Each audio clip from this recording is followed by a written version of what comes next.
The Federal Reserve is built on a massive lie, and I'm not just talking about the part where it's not federal and not a reserve. The entire purpose of the Fed and who it's supposed to protect is much different than what you've been told. Let's get it. I'm not a financial advisor. Fair to say you simply flooded the system with money. Yes, we did. That's another way to think about it. We did. Where does it come from? Do you just print it? We print it digitally. So we as a central bank, we have the ability to create money digitally. And we do that by buying treasury bills or bonds or other government guaranteed securities. And that actually increases the money supply. We also print actual currency and we distribute that through the Federal Reserve banks. Welcome to the channel. I'm your host, The BitBoy. Today we're getting deep. If you want your political, financial, and historical IQs to increase, watch this entire video.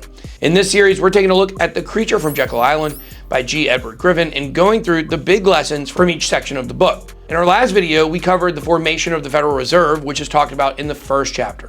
And today, we're going to take a look at the next part of the book, which gets into the specifics of how the system works and exposes the true purpose of the Federal Reserve. In this video, I'm going to use Griffin's research from chapters 2, 3, and 4 of The Creature from Jekyll Island to explain how the Federal Reserve was built on a massive lie and how it actually operates.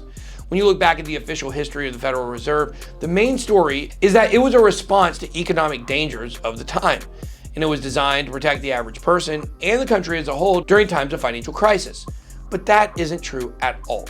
The system was designed by bankers, and it was built to protect their interests and their wealth. Sometimes in the short term, this also aligns with the interests of the average person, who usually wants to return to normal as quickly as possible. But the long and the short of it, it's all about protecting the wealth of the bankers. Think about it this way.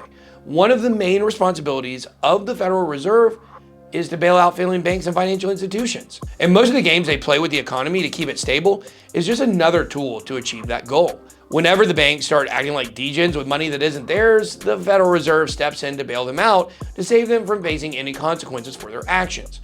And these bailouts are done with taxpayer money.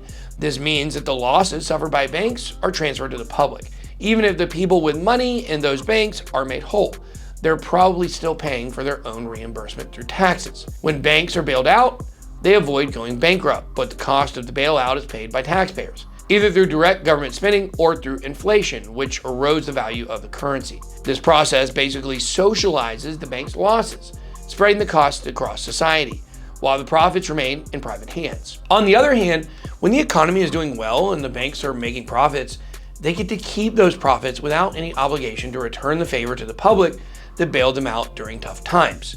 Griffin was one of the earliest to point out that this creates a system where banks are incentivized to take risks because they know the Federal Reserve will protect them if things go wrong. And he published this book almost 15 years before the bailouts of 2008, when this topic really started to become mainstream. Griffin highlighted some major problems with bailouts in his book that go even deeper than the obvious problems with government spending. First, there's the moral hazard, which is basically the idea that being above the law can warp the minds of these bankers and cause them to be more reckless than they would otherwise, which makes sense. If you think you're above the law, you aren't going to be very careful, which is not great for people who have the power to move the economy and impact the lives of millions. Bailouts also contribute to the spiral of perpetual debt that the country is stuck in. When banks are bailed out, they're usually given new loans to cover their old debts, which means that the financial system is constantly accumulating more debt without ever resolving the underlying problems.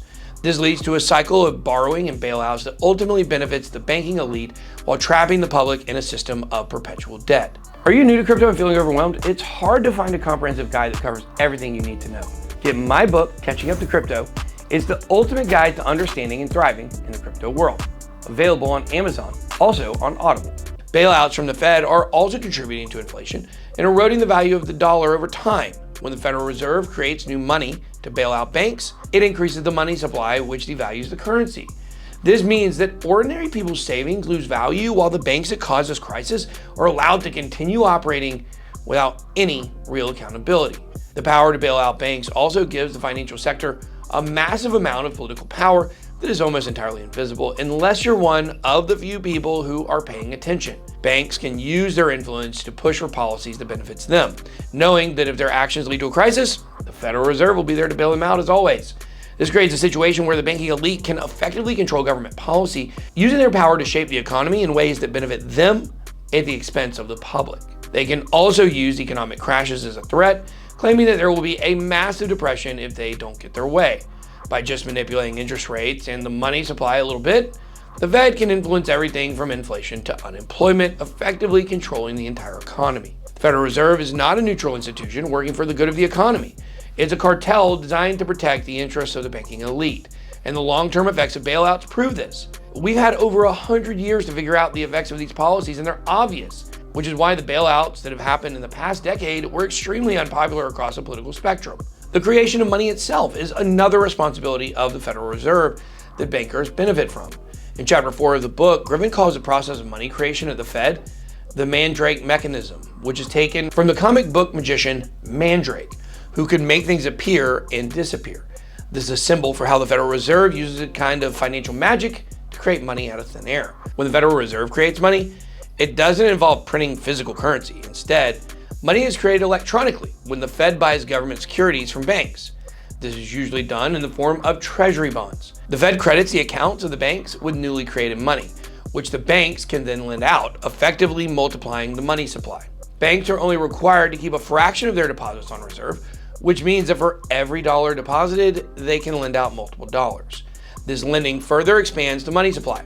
This allows banks to create money out of nothing and lend it at interest, which benefits the banking sector but leads to inflation and devaluation of currency for everyone else. Stay tuned for the next video in this series, where we're going to go back and take a look at attempts to establish a central bank in the United States before the Federal Reserve. That's all I got. Be blessed. BitBoy out.